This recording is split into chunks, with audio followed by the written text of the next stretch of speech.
Igande honetan mundu ospatzen da, baina zer esan nahi du hori?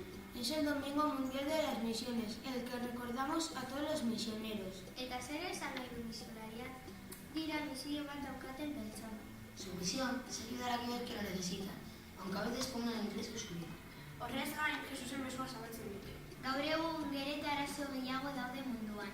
300 milioi ume ez dira eskolara joaten.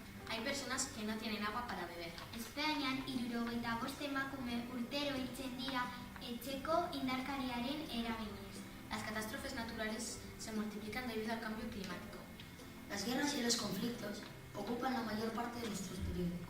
Gure eskuetan dago aldaketa txikitzuen bidez gure ingurua hobetzen. Y ayudar en la medida de lo posible a los que lo han dejado todo para ayudar a los que lo necesitan. Colabora con el DOM.